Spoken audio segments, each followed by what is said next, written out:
Hello, welcome. I'm Xavier. I'm the programming librarian. I want to welcome everybody that's here to the Summer Learning Program Kickoff for Missoula Public Library. We're so excited to start this educational summer journey with you all. So thanks for coming. I hope you're having fun so far, and I hope you are all looking forward to talking with Kate. Thank you, Kate, for being here. It means a lot to the Missoula community and everybody that's here. So I'm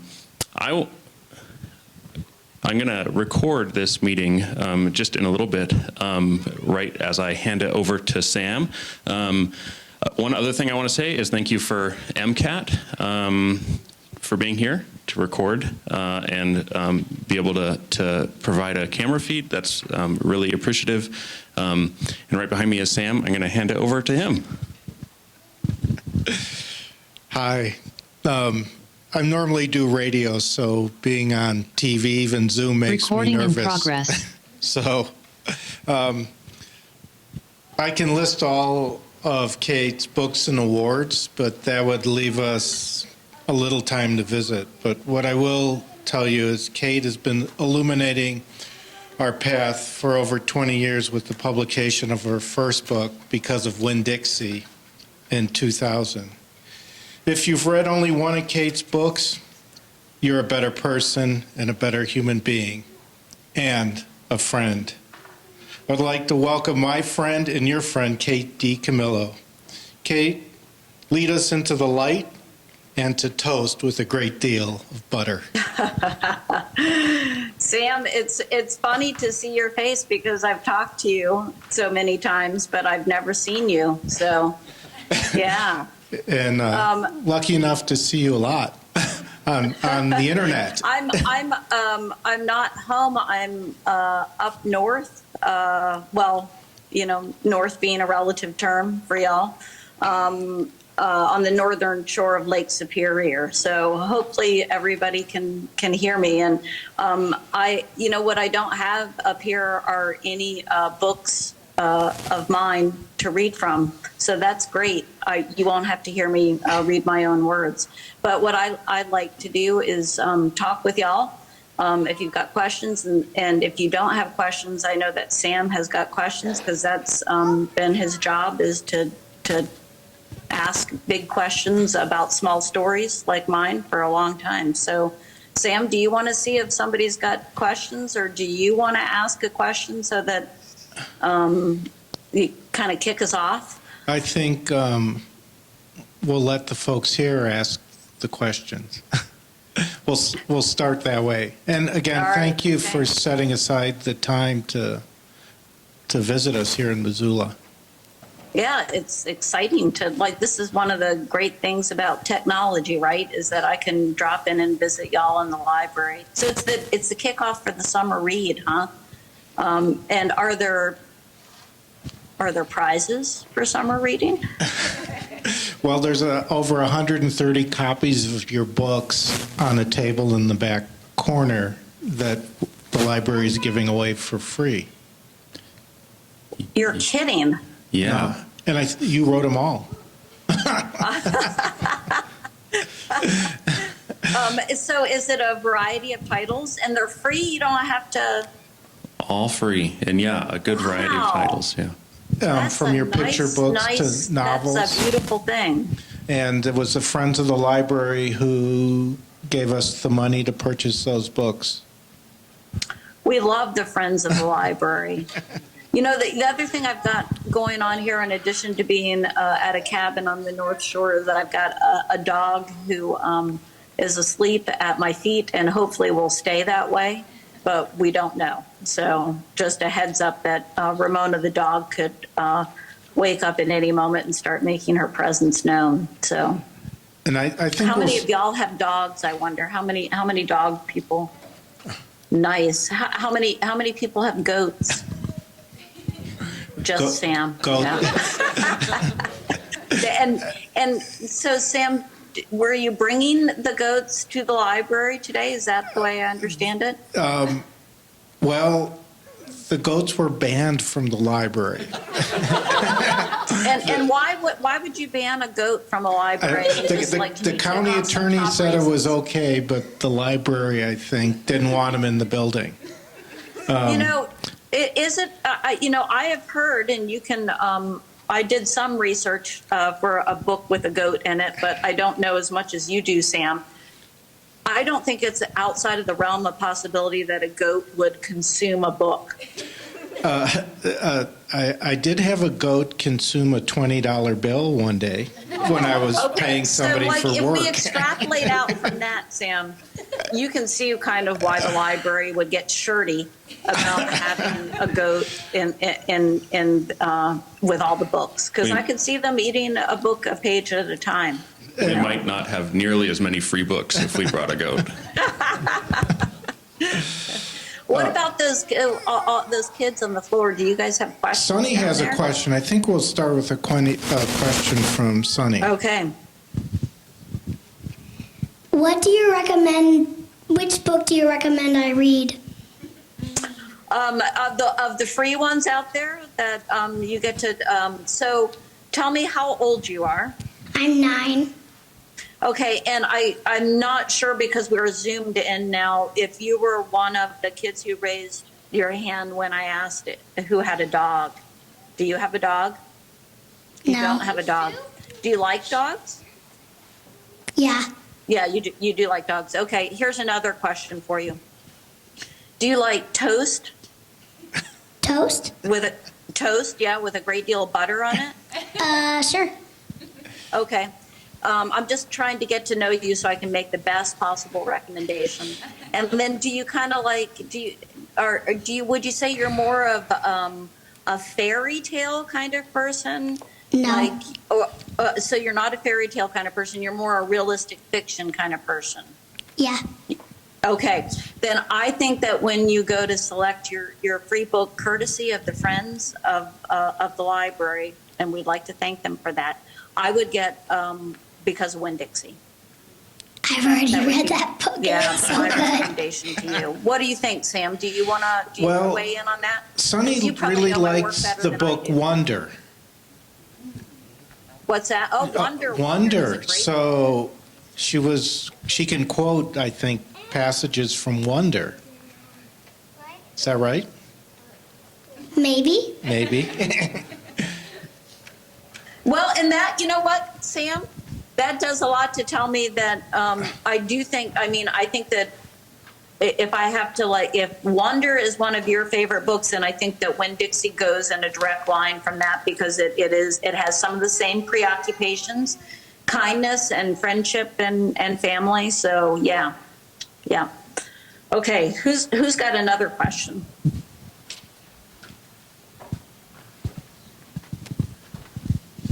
Hi, my name's Akalea, and so my question is, how do you start writing your books? You know what? It's a really good question, because it gets and anybody who wants to write a book, that's the terrifying question they have to ask is like, where do I start? And for me, the way I figured out to write a book is not to sit down and think, okay, I'm going to write a book, because that's a terrifying way to start. Rather, what I figured out was, if I kind of tricked myself and I thought, okay, I'm going to sit down and I'm going to just write 2 pages about anything I want. And as soon as I write the 2 pages, I can get up. And what I have found, what works for me, is if I sit down and do 2 pages every morning, after a while it will turn into a story. But I don't sit down and think, okay, I'm going to write a book, because it kind of like, it's too intimidating, it scares you. So I just do a few pages each day. Are you somebody who's interested in being a writer? Yeah, I actually love writing. I've entered the contest here at the library a few times. Oh, what's so- the contest at the library? What happens with that? Well, you just enter some stories you write, and then if they like them, you win prizes. Oh, nice. And so are you happy when you're writing? Yeah. I mostly write poetry, though, so... Oh, nice. And you know what I love about poetry is that I can't remember what poet said this, but you can always carry it with you because it's so small. So once you memorize a poem, like when you're waiting in line at the post office, you have the poetry with you because it's in your head. And I love that. I love how portable poetry is. So that's great that you're writing poetry. You can write a whole book of poetry. Yeah, thank you so much. Yeah, thanks for talking with me. Who gets the microphone next with the next good question? Hi, I'm Tuli, and I was wondering, out of all of the books you've written, which one's your favorite? So you know, this is the thing.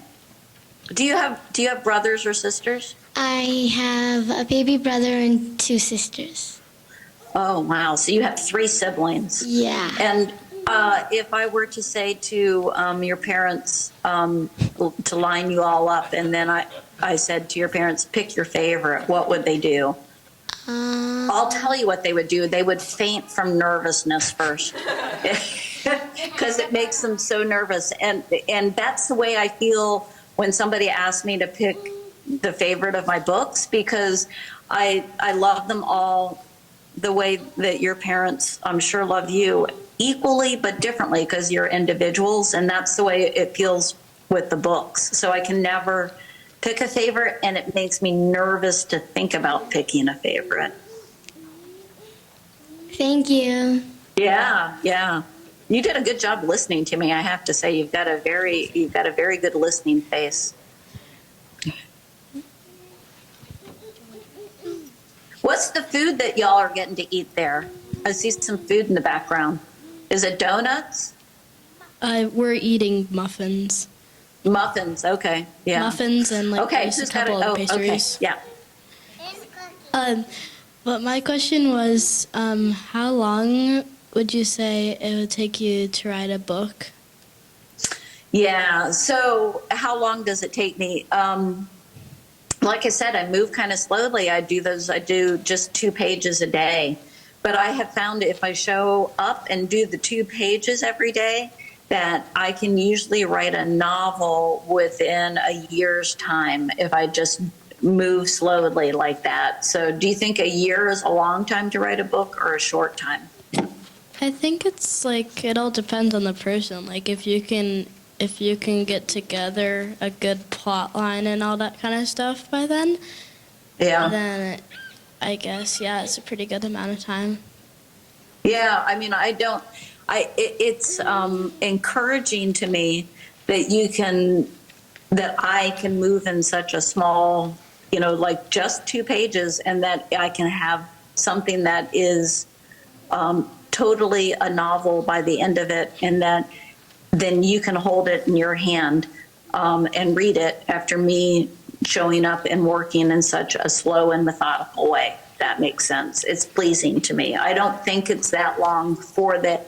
The thing is, once a book is done and goes out into the world, it's not mine anymore, and it exists out there, and it exists out there for forever. So it seems like such a good use of a year, because the book will be out there for forever.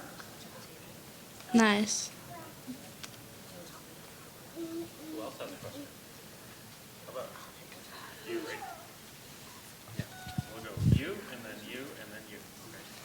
So my question was, my name's Warren. My question was, how do you come up with your characters? Yeah, this is always a hard question for me to answer, and I've been in a couple of college classrooms where I've had the professor say, okay, now Kate is going to explain to us about character development. And I always feel like I'm going to faint when somebody says that, because I don't know how to develop characters. I feel like, for me, what happens when I write a story is I start off with a name sometimes, like I'll write the name down in my notebook, like Louisiana Elefante, or India Opal Bologna, or Despereaux the mouse. And once I have the name and then I start to write the story, I feel like the character is somebody that I kind of discover through writing the story. So it's just like I get to know them through telling the story. And I don't know how to do it any other way than that. You know, it's the same way like when you're reading a book, you get to know a character through reading a book. I get to know a character through writing a book. And once the character shows up and I know that they have a story, then I feel like my job is just to follow them through the story. How do you figure out like the plot line to your stories and like what is it about? Yeah, it's a good question.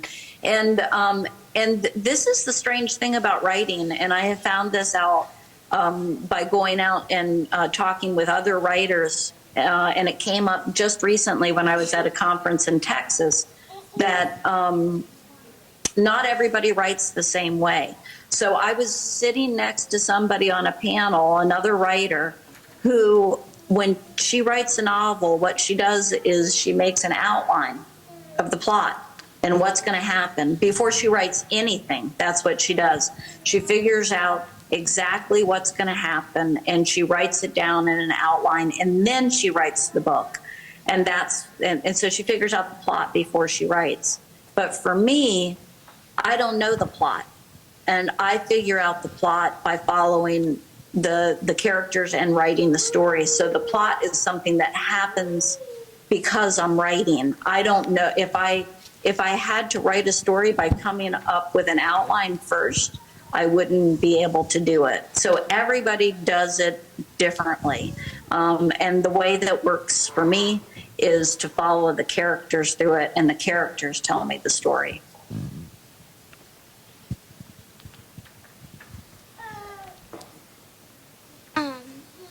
What is the least favorite book you wrote?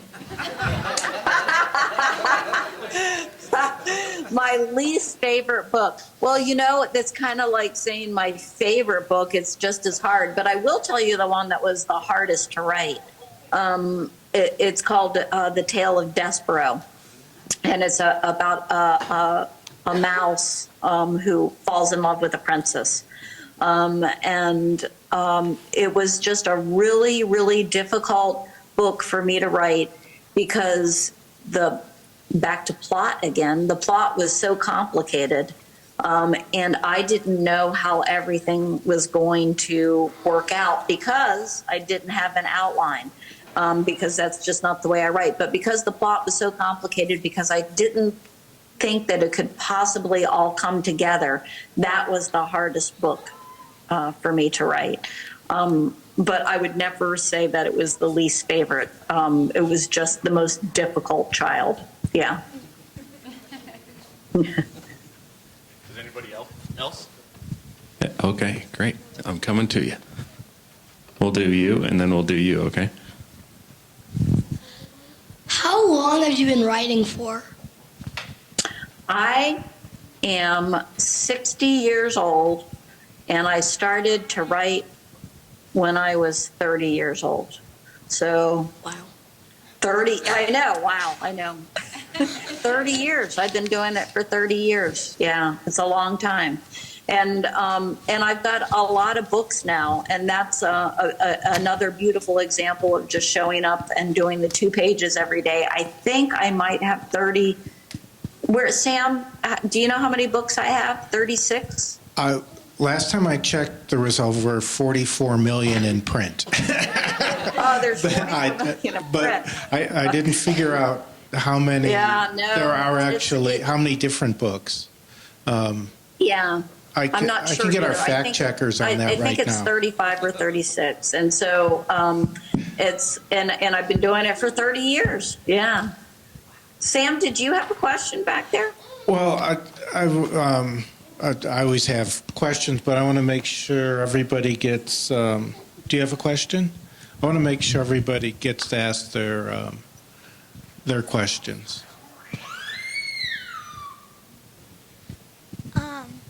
Why did you start writing? Why did I start writing?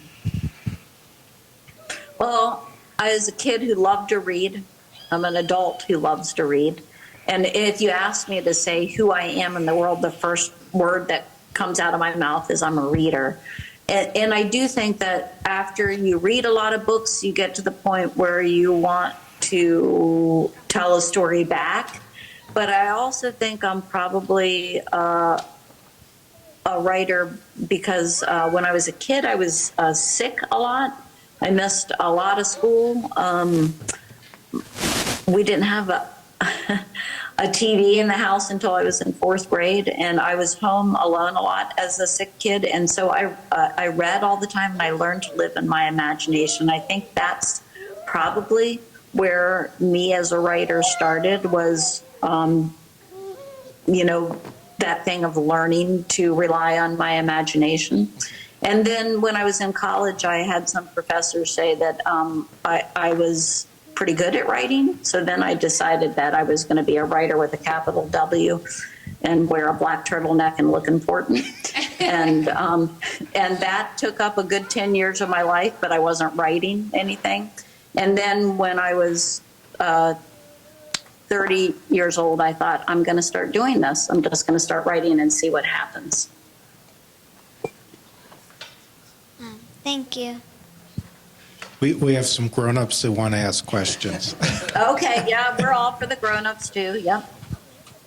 Hi, Kate. Thanks so much for being here. Yeah, my name it's is nice to talk with y'all. Yeah, my name's Elizabeth, and I'm a reader. I'm a reader too, Elizabeth. I have 2 questions. The first is, have you ever changed the name of a character halfway through writing a book? And my second question is, what are you reading right now?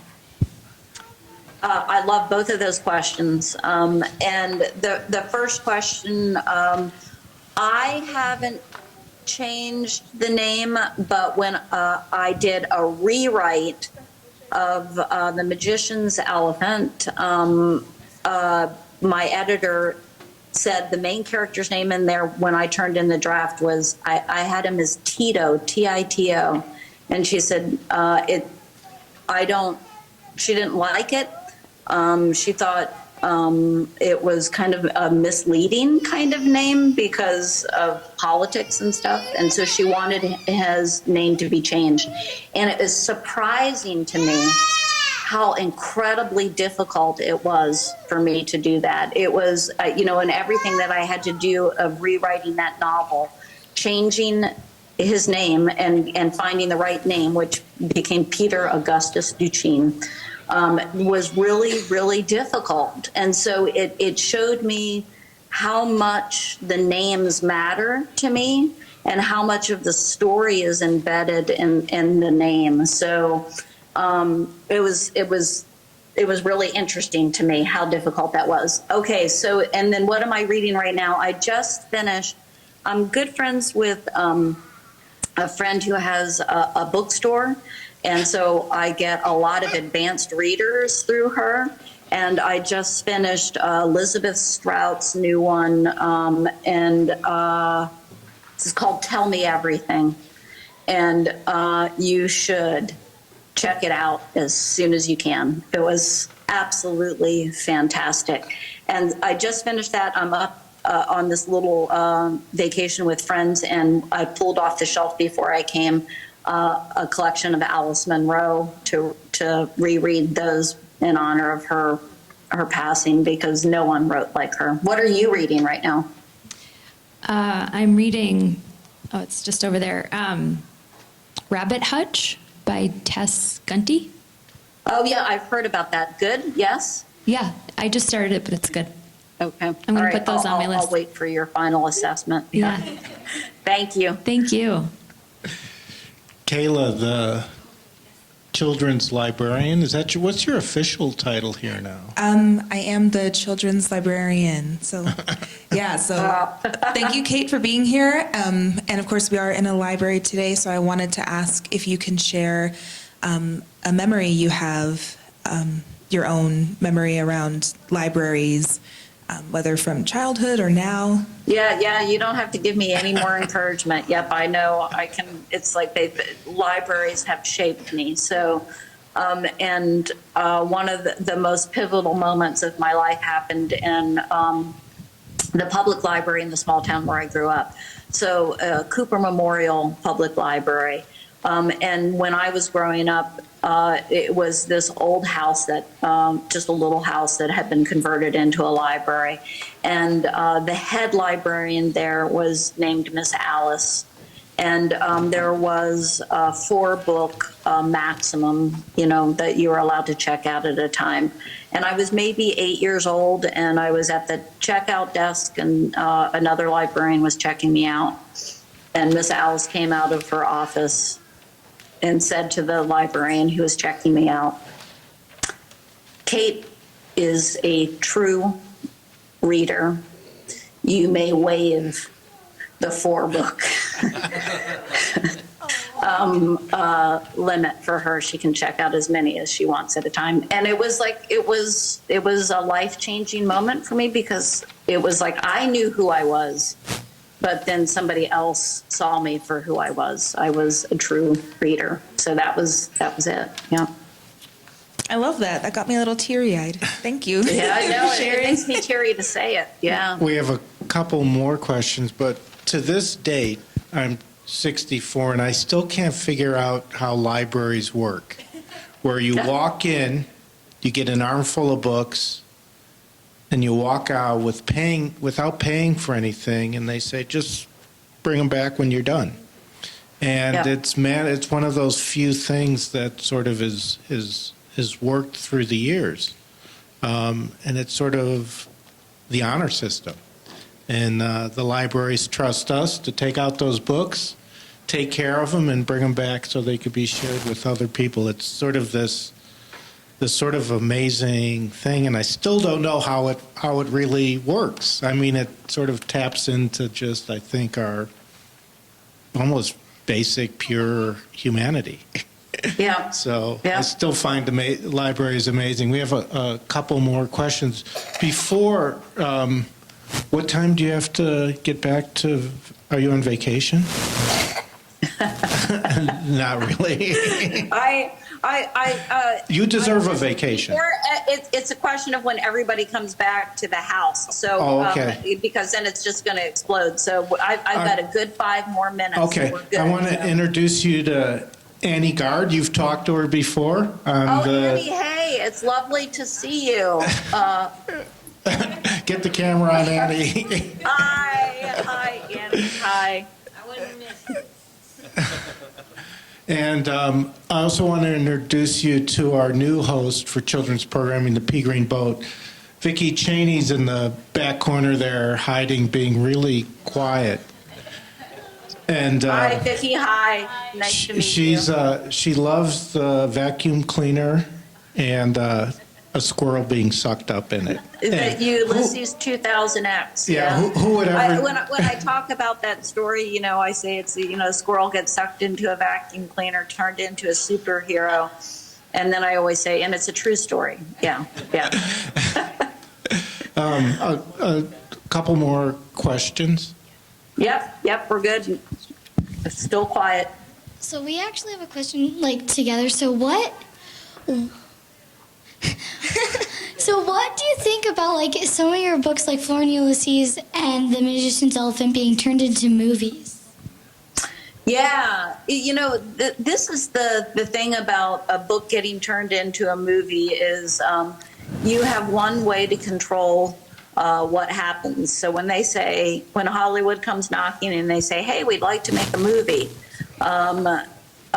you can say yes or you can say no. And as soon as you say yes, then it becomes their movie to make. So it is a fascinating process to watch it all unfold. And speaking again of the books as my kids, it's just I always think, you want your kid to go out in the world and experience things. So when they ask, can we make this into a movie? I always say yes, because it seems like a way for the story to go out into the world. And the movies are always different than the books, always, because it's a different art form. And just all of you, when you're reading a book, how many of you see it in your head as you're reading? You see it as a movie. And they say 70% of us do. So that means that everybody who's has their own movie in their head. So it's always going to be different. Okay, go ahead. And how many books do you have in movies now? 5, I think. Five books have been turned into movies, and also one of the books has been turned into an opera. So I mean, it's a lot of strange and wonderful things have happened to me. Yeah. And then do you type the 2 pages every day, or do you write them on paper with a pencil? Yeah, that's a great question. I have found that I have more confidence as a writer when I type, so I do it at the computer. But I write in a notebook by hand and keep notes on the story there. But the 2 pages every day are on the computer. I type them.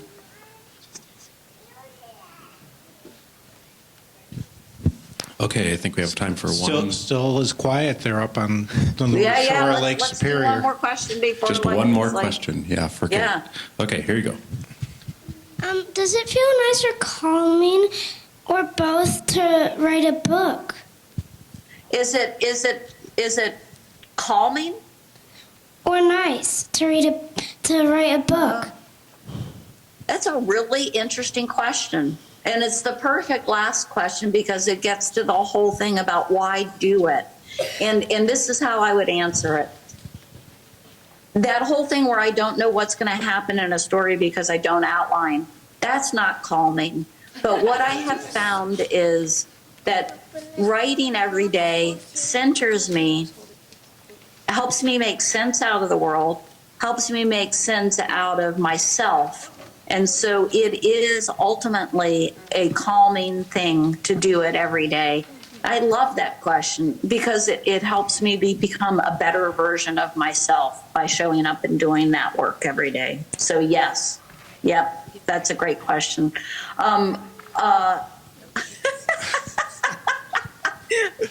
Thank you. Thank you so much. What kind of muffins are they? We have, well, they're Costco muffins. And Costco, but what flavor? we have chocolate, blueberry, poppy seed, and chocolate vanilla. Oh, sounds good. Sounds good. Yeah. I am grateful to have had the chance to talk to all of you today. And Sam and Annie, it's nice to put faces to the voices. And to all of you who are readers, thank you. You know, this is something that I love to say. Sam's heard me say this before. A great way to connect with people is to read aloud to them. So if you're a kid, you can read aloud to your adult as they're cooking you breakfast. And if you're an adult, you can go into a nursing home and read aloud to people. And it's just a fantastic way to connect. And thank you to all of you for believing in stories. Thank you, Kate. Yeah, thank you. It was so great to get to talk with all of you. Look, nothing has happened in here. The dog didn't bark and the people have not come back. So we're great. Thank you. Everybody Kate. have a good afternoon. Yeah, bye. Bye.